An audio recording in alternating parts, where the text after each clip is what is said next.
All right, we are live.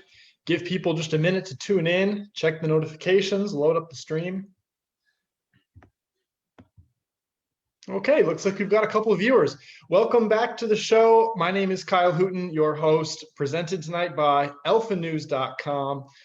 Tonight, we're very fortunate to be on with Jake Duesenberg, who is the head of Action for Liberty, a Minnesota-based group that, as the name might suggest, is dedicated to preserving liberty here in the land of 10,000 lakes. Jake, thanks so much for being with us tonight. Glad to be back. Awesome. So real quick, just for our viewers who might not know, could you describe sort of the premise and operations of your organization? Because I think a lot of people are familiar with the website and the social media presence, but maybe not much more than that. So our organization, our goal is to preserve liberty for the next generation of Minnesotans. That was just a line. It seemed like a line that we would say, and it would catch with people, up to 2020, March 13th of 2020, to be more specific. And then all of a sudden, we were in a real battle for our freedoms. We had a governor that locked people in their homes and stopped businesses from operating. And in the last year and what are we now, 2 months, it's been atrocious what we have seen from government at all levels, but certainly from this level in Minnesota. So our organization is fighting tooth and nail every day. We have expanded tremendously just in the last year to push back this government overreach in terms of your rights and your freedoms, in particular dealing with COVID. But we do dibble dabble in other issues. But the main thing here and the main objective of organization right now is to end Governor Walz's emergency powers and make sure it never happens again. And we actually have a bill, it's called the Never Again bill, that would actually do that. Absolutely, absolutely. For those of us who are just tuning in, we're on with Jake Duesenberg, who runs Action for Liberty. It feels like it was forever ago that we were first seeing coverage of the efforts to recall Walz, to strip him of his emergency powers. In all the months since this first caught headlines, what progress has been made? Well, it's been a slingy. So a slinky, is that what it was? That kid toy, right? Yep. So what happened was we weren't getting much momentum back in April of 2020. In fact, we had only 14 or 15 Republicans on board the first time we brought a vote to end Governor Walz's emergency powers in the Minnesota House. We couldn't get anyone in the Minnesota Senate. This is a Republican-controlled Senate. We couldn't get anyone. Scott Jensen, who's running for governor, would not bring forward a vote to end Walz's emergency powers. So they adjourned on May 18th of 2020. We went into a summer thinking we don't know what's going to happen, but right now our state is on lockdown because one guy called the shots. What was the rationale for that? When you pressed them on that, what were they saying? Well, Scott Jensen was really interesting because Jensen actually introduced the resolution. We had trouble even getting someone to introduce the resolution.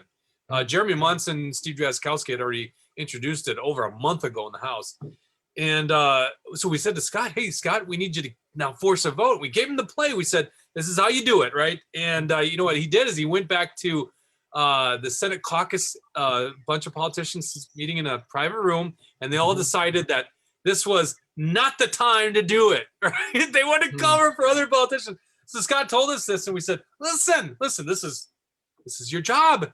You want to be a hero. You want to be a fighter about these lockdowns. Force this vote. You don't need permission. What did he do? He got permission. He pledged to the other politicians, and so we adjourned. Paul Gazelka did not bring up this vote. So we were not too kind to those Senate Republicans. Fast forward a month, and the Senate comes back for the first special session because Governor Walz kept extending his emergency powers, and they finally passed it in the Senate.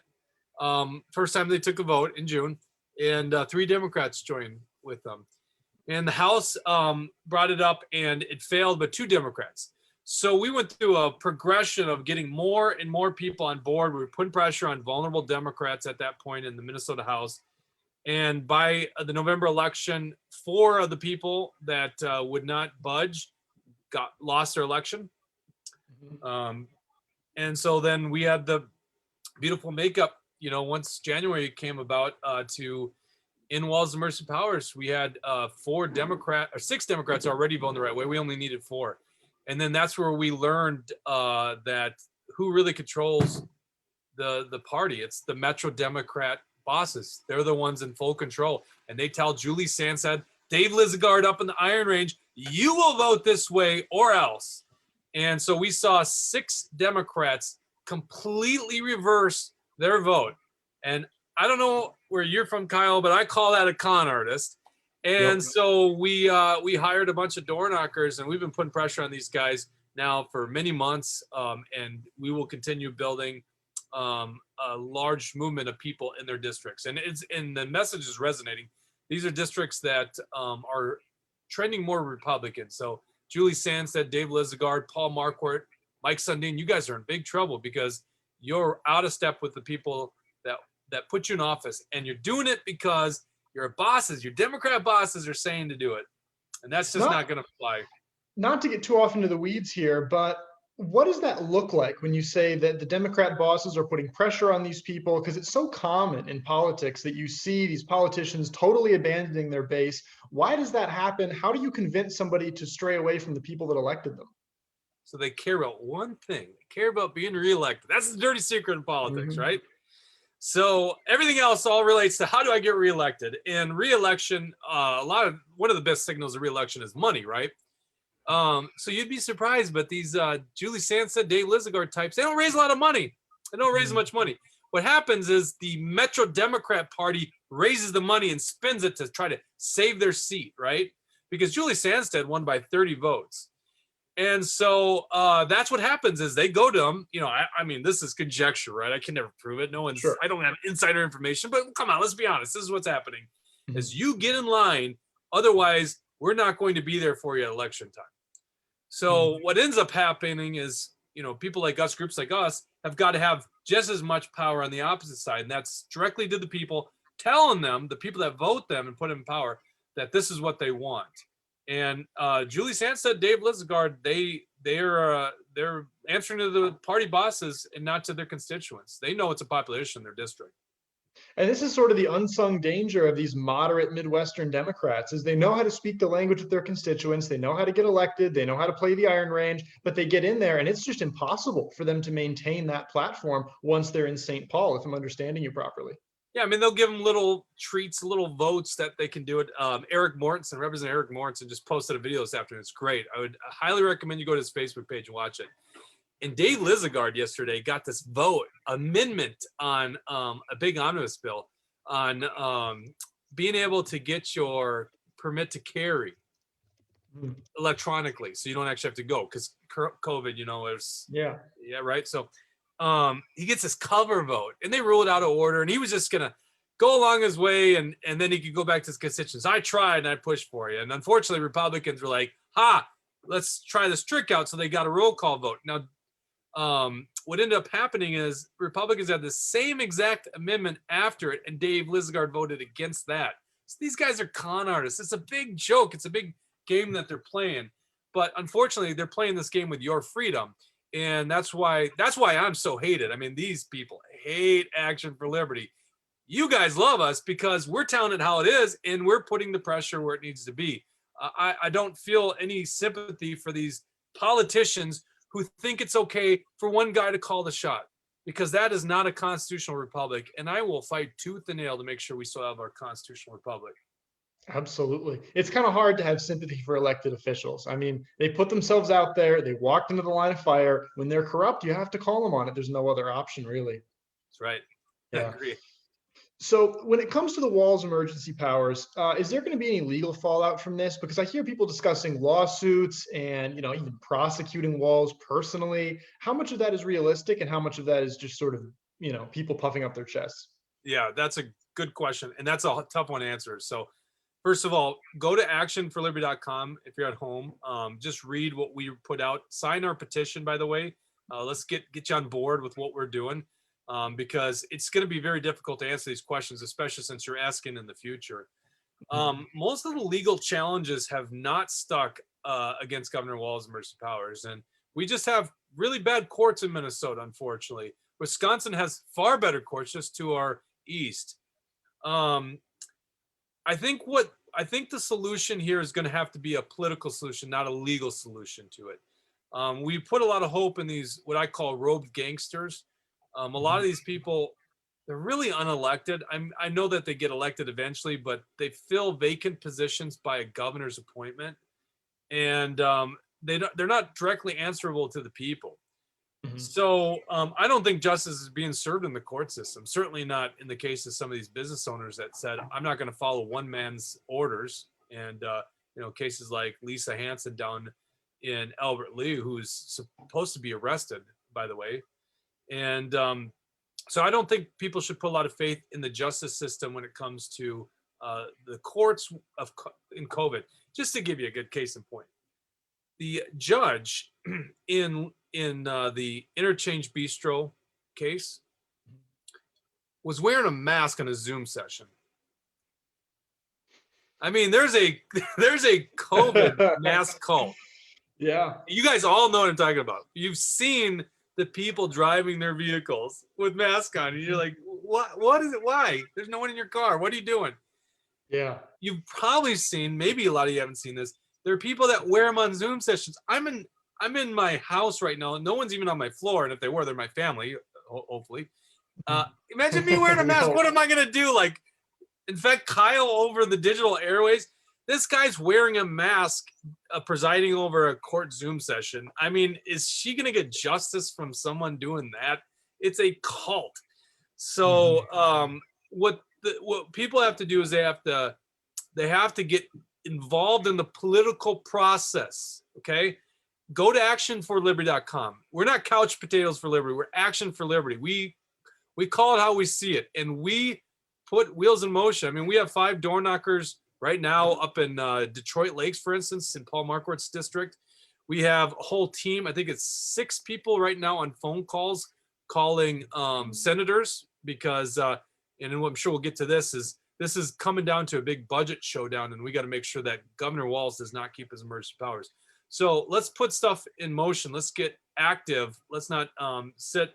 Let's not be couch potatoes for liberty. Let's be Action for Liberty, right? Absolutely.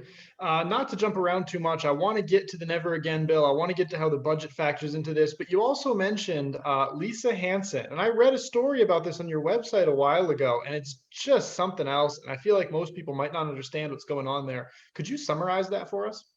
So Lisa was part of a movement back in December where a bunch of business owners said, listen, either we can't afford to do this or this is just wrong. The governor has shut down our businesses.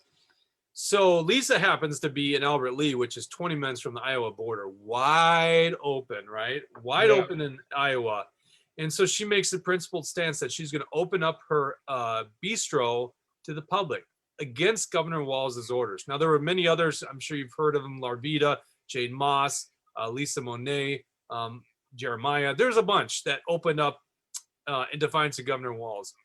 So what they did is they went after her like they went after with everyone else, and ended up suing her. So Keith Allison, who's taken victory laps because of the ruling he got the other day, this guy is still going after our businesses. He is suing these people or trying to possibly prosecute them. In the case of Lisa, there was confusion on a court date, and so she didn't attend. And so what they're trying to do is prosecute her and arrest her for being in contempt of court. But she's only in contempt of court because, well, for confusion, I guess, of they weren't even following the rules on notification, but because Governor Walz decreed that her business was shut down. Not following the science, by the way, because Iowa and Wisconsin aren't following the science. Like, he's making this stuff up, and he doesn't have this power. So there is your good transition in the Never Again bill, because we wrote legislation that says you can't do this. You do not have the ability to unilaterally declare emergency powers. Because keep in mind, Governor Walz was never granted emergency powers. He declared it himself, and then he continued to extend it. And is there any official limit on how many times you can extend it? Well, the law is written so that they're supposed to last 5 days. Right. And then they thought, well, maybe they'll need it a little longer so they can extend up to 30 days as long as this exec council, and it's just a bunch of yes men, say it's good for 30 days. So that the spirit of the law is only 5 days with the ability to do it 30 days. So what he does is every 30 days he reissues an emergency. declares an emergency, and he's done this now 14 consecutive times, which So is unbelievable. what would the Never Again bill do? How would that, limit his ability to declare these? So Eric Mortensen authored this bill in the Minnesota House. It's HF 2204, and then it's got a co-sponsor in the Senate with Mark Coran. And what this bill does, it does four big things. And this is a year of people telling us what needs to be done. So number one, you get rid of the governor's ability to unilaterally declare an emergency. Okay, so that's Who huge. would have to approve it then? Great question, Kyle. I'll give you that $20 later for setting me up. Sure. Because COVID has become so political, right? And because of a political emergency, rights have been taken. We want to ensure that all future emergencies are apolitical. So how's that done? 2/3 of the legislature has to approve it. So both the House and Senate, it's got to be such a large amount of people that say that this is emergency, that it's beyond politics. So in other words, you have massive Red River flooding or something like that, or a tornado. 2/3 are going to agree with this, right? But when you have COVID and the science is very fuzzy and what they're, you're in this case, you'd see other governors doing extreme measures, then it would be hard to reach that 2/3 majority. Do you think So if that's you took number it to one. a vote right now, you'd be able to get those 2/3? Oh, there would not be 2/3 that would vote for an emergency. Not a chance. Excellent. Well, first of all, the Republicans, so this would have to be approved, right? So Right. Republicans in the Senate wouldn't do that. Yeah. But even in the House, they wouldn't have the 2/3. You understand, one of the barriers is they have to take it away right now. They have to vote to take it away. This would be a vote to approve. So the governor can't declare emergency. The only way an emergency happens is the legislature says you can have it. So then the governor has some emergency powers. Now those emergency powers, the spirit of the current law is that he can work with his staff. He can work with other agencies and local and federal government. That's what the spirit of the law is. But what he ends up doing is saying, I can issue orders and they're lawful. So we get rid of that. They're not treated as law. Number three, the only person that gets penalized for not following the law is the governor or government agents, and they could be thrown in jail for 90 days. So no more saying that we could be thrown in jail. By the way, if you go into a place not wearing a mask against the mask mandate, in the orders by Governor Walz, you could be thrown in jail for 90 days. So that gets. Do you know if that's occurred in any case? It has not occurred.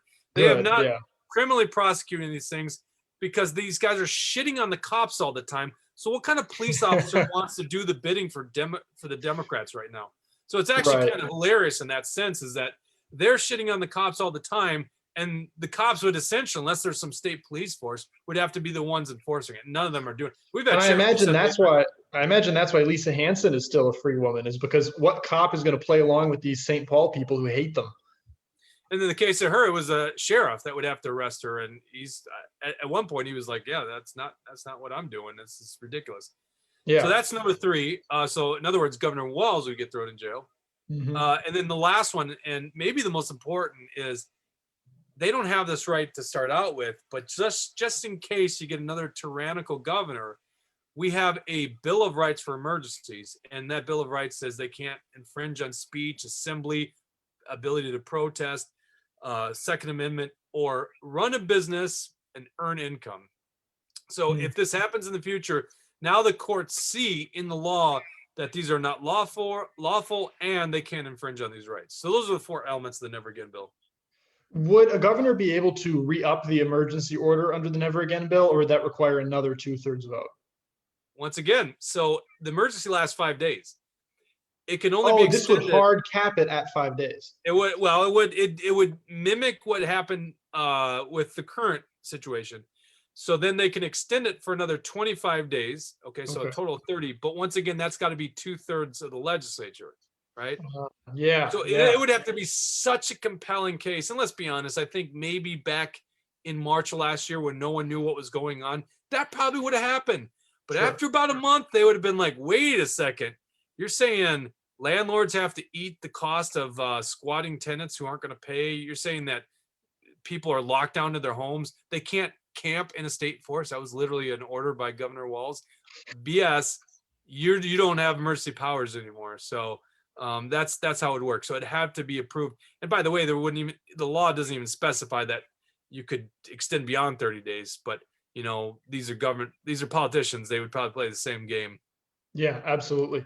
So when it comes to actually passing this bill, I know we have about 3 weeks left of session. What's your predictions there? All right. So if people like what they're hearing, go to actionforliberty.com. Okay, because we need you on board. This is very important. That's the number 4, correct? Either one works, but action the number 4 liberty.com. Yeah, either one works. We own both domains. So everything comes down to 3 people in a room. If you've never watched a legislative session before, it comes down to 3 people in a room. Okay. That's the Speaker of the House, Melissa Hortman, Senate Majority Leader Paul Gazelka, who's a Republican. Yeah. And then Governor Walz. Well, maybe they're not in a room, or if they are, they're socially distanced and wearing masks. I don't know. Yeah. Who knows how they're going to do it? This is what happens. They secretly meet behind it, closed doors, and they come up with the whole budget. So all this stuff you're seeing going on right now, budget's being passed, it's all a farce, because essentially everything's going to come down to those 3 people in the room. Okay. Mm-hmm. Now, if you're Paul Gazelka and you just watched what you watched the last year, why on earth would you at all be willing to negotiate with these far left radical Democrats, Melissa Hortman and Tim Walz, until he gives up his emergency powers and passes the Never Again bill, ensuring this never happens again? No incentive. We're done. We're not talking. We don't have to pass the budget. I am not going to fund your government, Tim Walz, that is actually right now attacking our small businesses. Right? Mm-hmm. They're attacking Lisa Hansen. This is the Department of Health and the Attorney General on their behalf, going after our small businesses. Why would we fund that government? Why would we fund this bloated government when they still have emergency powers? No, you say absolutely not. No budget, no deals until you end your current emergency powers. And because these guys are tricksters, you pass the Never Again bill to make sure you can't just reissue a new one. So those 2 provisions have to happen. Now, if Gazelka and Republican senators don't do this, they're spineless. And I think a lot of your viewers are going to agree with me that there's nothing more important than this right here, because we're just setting ourselves up. Do you guys like vaccine passports? Guess what? Vaccine passports most likely aren't going to pass in the legislature. They're just going to be decreed by Governor Walz. So if you don't want passports, vaccine passports, you better make sure that this never happens again. And Governor Walz is not going to do this if we just cower to all their demands without getting something in return. So what they need to do is they need to stand strong and end his emergency powers and pass the Never Again bill to make sure we never get vaccine passports in Minnesota. Absolutely. And what would that budget option look like in practice? Would the government just not have funding and then he would be completely forced to remove his emergency powers, or is there some out that he could use? I mean, we don't actually have real government shutdowns. That's the other joke, is they're really partial government shutdowns. So they're going to close the parks and they're going to make it really painful to put up the signs. They'll shut down fishing licenses. I was talking to someone today, and when they did this in 2013, he was in the bait store and the guy's like, hey, I didn't know this government was shut down. I can't buy a fishing license. What am I going to do? I'm about to go out to the lake. And my friend goes, just go fish. Like, you don't need permission, just go. They're the ones, they're the idiots that screwed you up. Yeah. So like life lives on, but if I was saying there's a right way to go about this, then you adopt what Representative Eric Mortensen did, and he's got a bill that would say government stops collecting our taxes during shutdowns. So if you're shut down, then we're not paying you for your services anymore. So I hope that would put some real pressure. Yeah. And then government shutdowns would mean more than just the bike path is closed. That would be kind of nice, actually. Well, yes, shutdowns are big, scary things, but the reality is, why would we fund this government? This government that has become tyrannical? Absolutely not. We need these emergency powers gone and make sure they never happen again. Until that happens, we should not be talking about budgets. This is ridiculous. And Governor Walz is going to have to own that up. He's going to have to own the fact that he did this. He's the one that caused it. These Republicans are so weak. They're always like, oh, I don't know. This is going to pull so bad. I can't shut down the government. They're not going to blame you. It's not your fault. It's Governor Walz's fault for what he did last year. We can't trust one man in charge of emergency powers. So it's going to be his shutdown. Yep. And you know what looks bad is people going to jail for trying to open their businesses, is children being forced to wear masks when they go Right. outside. That looks bad. I mean, compared to the last year, a little government shutdown isn't that bad at all. And it will be very interesting, as you suggest, to see if these Republicans have the spine to utilize this option. It seems so obvious. It seems so clear as the right solution, but I don't know if it's going to happen. It's up to you guys. Go to actionforliberty.com. I'm dead serious. Yep. It only see what we're seeing right now with the radical left and how they organize, Black Lives Matter, Antifa, how they organize and get political change. And by the way, speaking of Paul Gazelka, he's already taking a knee to the left. He is now willing to hear police reform bills, right?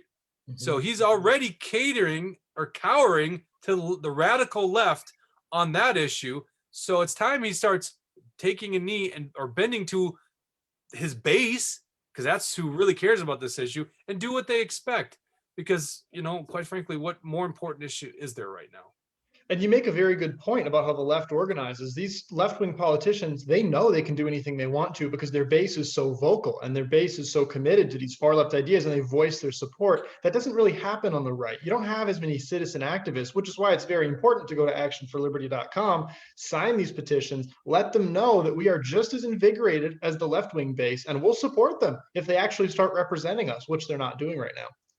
And we have a lot of people, and they're gonna know about it. Like I said, I think it's 6 callers. I wish I had my operations guy here. I think we have 6 callers right now on phones, right? Paid callers contacting people in these districts. So yeah, they're gonna hear a lot from it, and there's a lot of people on our side. I mean, just for instance, like I said, we've had a team of 5 door knockers in Detroit Lakes to Morad area in just 10 days.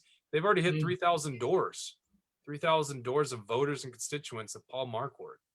That's a lot. Tens of thousands of doors up in the Iron Range. I mean, listen, our message is getting out there to a lot of people. There's a lot of people that have come on and supported what we're doing. So we have a huge voice. Now, we don't go protest at 10 p.m. at night and throw, Molotov cocktails at police officers. So we don't draw the big headlines that the radical left does. But we're out there, and we're pretty riled up about this. Absolutely. And I predict that if we did throw Molotovs at police, which you shouldn't do, the response would be very different than what we've seen with the BLM protests, but not to get conspiratorial. I want to ask you about vaccine passports, because this is something that I've been asking all of our Minnesota-based guests is, what's your thoughts on the vaccine passports? What's the likelihood we're going to see this implemented? And how do you resist it if it happens? We need an iron wall against that horrible idea, and we will fight bigger than we've ever fought before on that issue.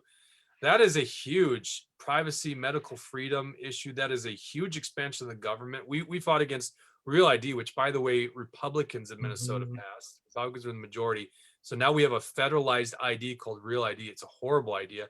Vaccine passports are just another thing of the big government, nanny state, trying to determine and run our lives. So we have to put up an iron wall against this thing. My thought right now is the legislature would not have the will to pass this thing because they would have to change laws in the state. What's going to happen is this is the dangers of allowing one guy to call the shots, especially when the legislature adjourns. So Governor Walz, once they adjourn, which they have to on May 17th, the legislature can't do anything until he calls them back in 30 days when he extends his emergency powers. The other area I see this happening is with businesses. So private sector determines their own policy, and I'm 100% opposed to that.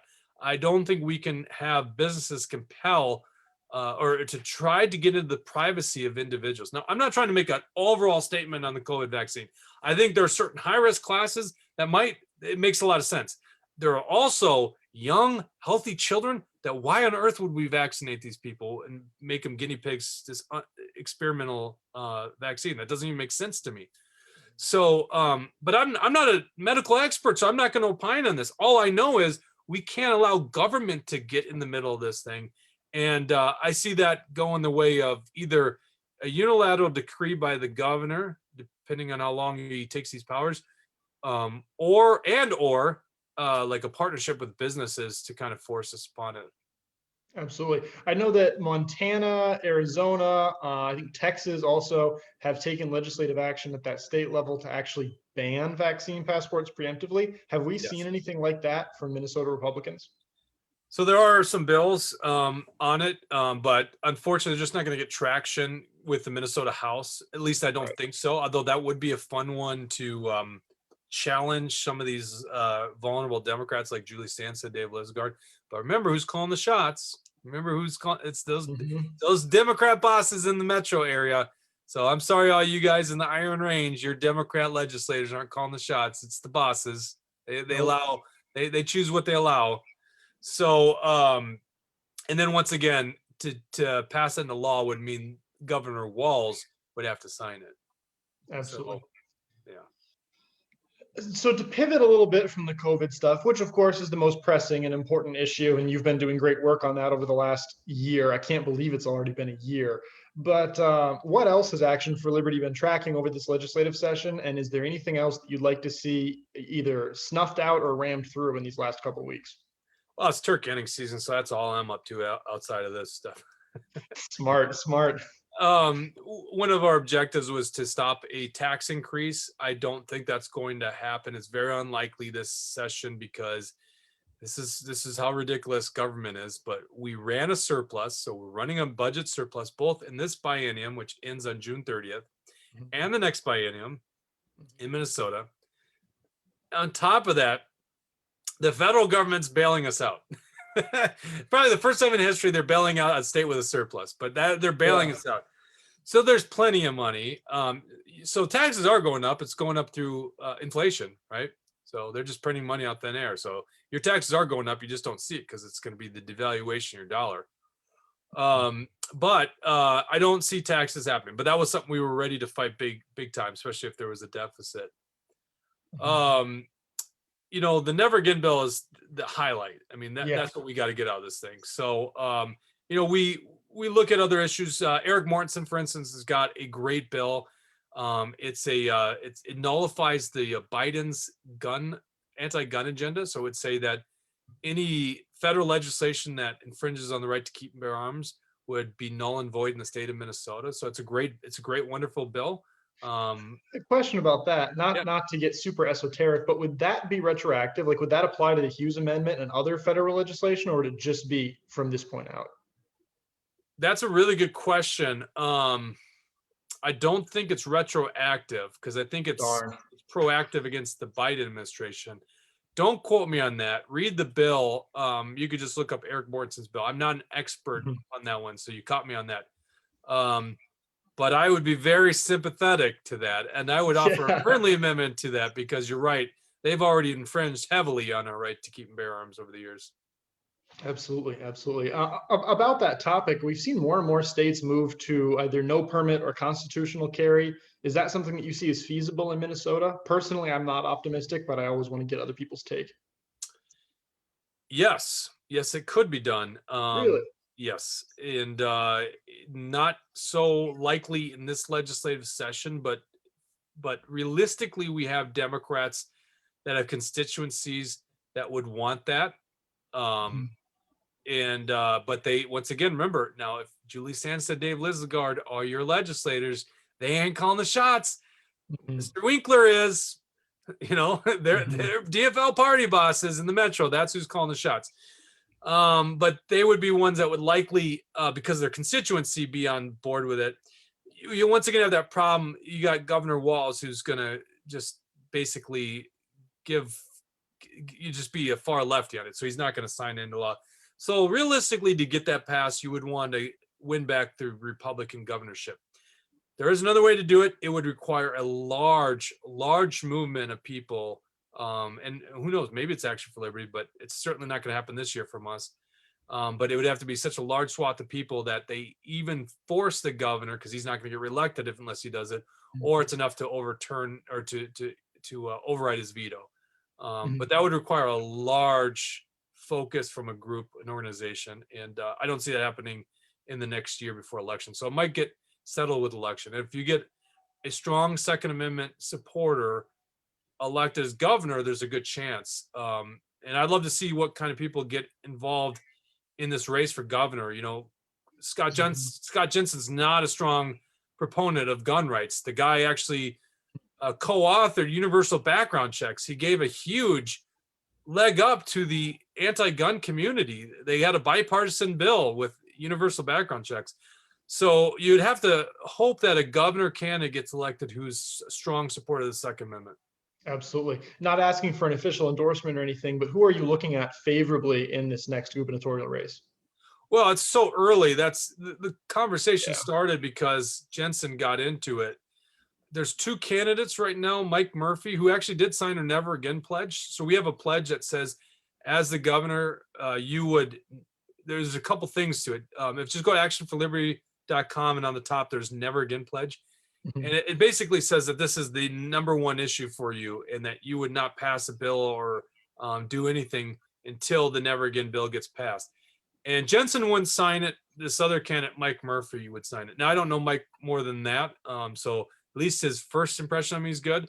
But once again, we are way far out from election. So I'd like to see who gets involved. But I don't, we'll just say that. I'd like to see who else gets in. Sure, absolutely. So to recap some of these issues, we've got these key con artists that are keeping Walz's emergency powers in place. They're the Eklunds, the Pulowskis, these kind of people. How can our viewers figure out if they reside in one of those districts, and then remind them again how they can get involved in pressuring these people to get the Never Again bill through? That was really clever, Kyle. I like how you slipped in the two I didn't mention before, Eklund and Pulowski. That's a good one. That's right. Thanks. Pulowski often doesn't even have a challenger when he runs for election. So that'd be good to see someone from Monona step up to plate. Yeah. You can go, just peruse actionforliberty.com. We've got lots of places where we, show people how to find out who represents them. You can just Google who represents me, Minnesota. And there's a nice thing on the Secretary of State's. Pulowski's Winona. Marquardt is Detroit Lakes, just outside of outside of Moorhead. Sure. Eklund's from International Falls all the way to Grand Marais, so he's in the Boundary Waters area. And then Sandstead, Lizagard. Sandstead's over in Hibbing. Lizagard's over in Virginia, all the way to the west side of Duluth. And then Mike Sundin is Cloquet down to I think about Hinckley area. I think Moose Lake, Cloquet. Those are those big populations. So your geography. That was really impressive, actually. Wow. It's almost like I've been helping a door knocking team out there. Yeah. So that would be you could go to who represents me. What was the other part of your question? I can't remember. How can they help apply pressure to these people? Yeah. So once again, sign a petition. That's a huge deal. At this point, there are volunteer opportunities. I know a lot of people, especially on conservative politics, don't like volunteering.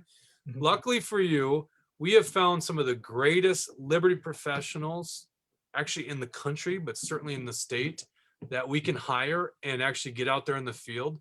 So donating to Action for Liberty is very important. So you can go to actionforliberty.com and donate to us, and our money goes directly to what we say we're going to do. There's a town hall recently. I mean, we're so hated in politics. It's so funny. People hate us. It's got to be fun to be that notorious, though. I know. Kurt Dowd, the minority leader, a huge rhino, he's a lobbyist legislator, calls us a fraud group of scammers. It's like, we're not scammers. We do what we say we're going to do with the money.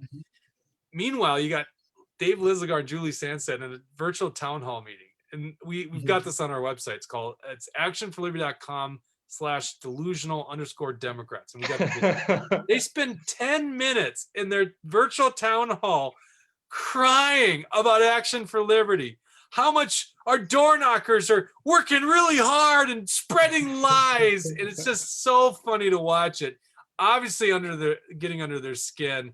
And that's exactly it is. We do exactly what we're saying. Like, we have 5 door knockers. I don't know any other conservative groups of 5 door knockers going after Democrats right now, or I should say going after Democrats, educating voters about how their people are voting, their legislators are voting. 6 phone callers right now as we speak, lighting up these senators. So it's pretty powerful stuff. So I would say go at least donate. if you have time and you don't have money, yeah, sign up to volunteer on actionforlabor.com. Absolutely. I don't think a lot of people realize sort of the breadth and the size of your operation here. It's not just you, it's this whole team. It's very impressive. It's very well developed. It's good to see. We're glad to see that. One of my last questions for you here is, where can people find the text of the Never Again bill? Because I know we'll have one or two viewers that actually want to read the legislation, see it for themselves. Is that posted somewhere? Yeah, I mean, once again, actionforlibber.com. You can't miss it. Good. We're always Good. It's talking all about there. it. Yeah. Yeah. So we'll have plenty of links on there. You can see the pledge on there.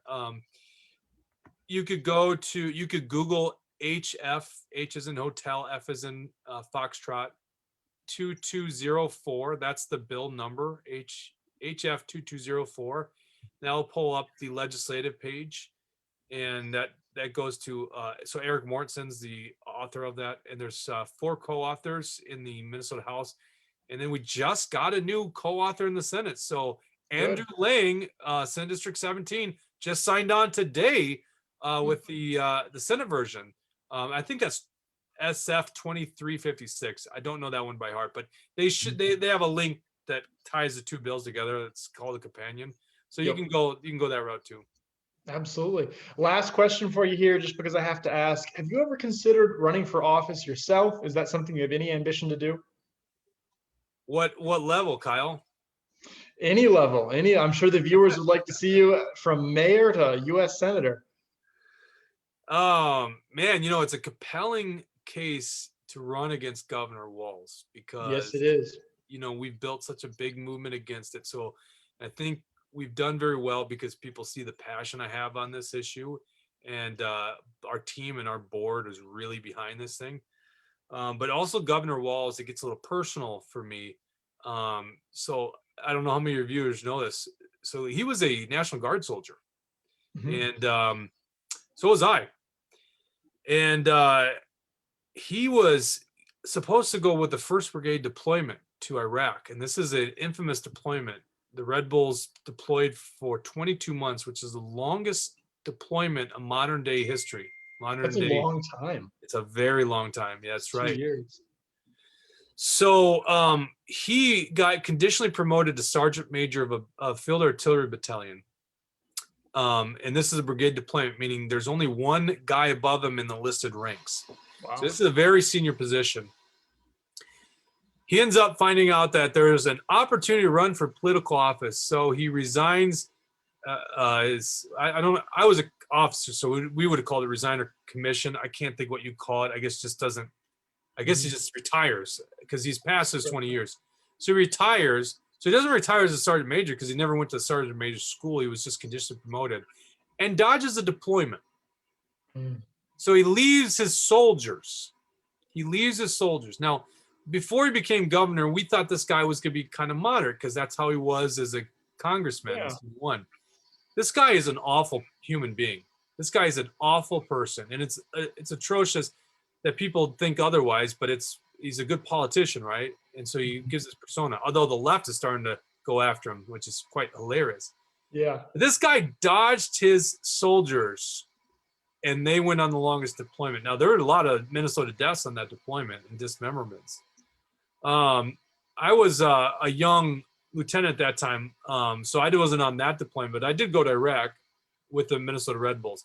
So it's in a way, it's a little personal for me, for a guy who would dodge a deployment and leave his soldiers behind. To actually, you need a veteran on that stage. But here's the story, Kyle.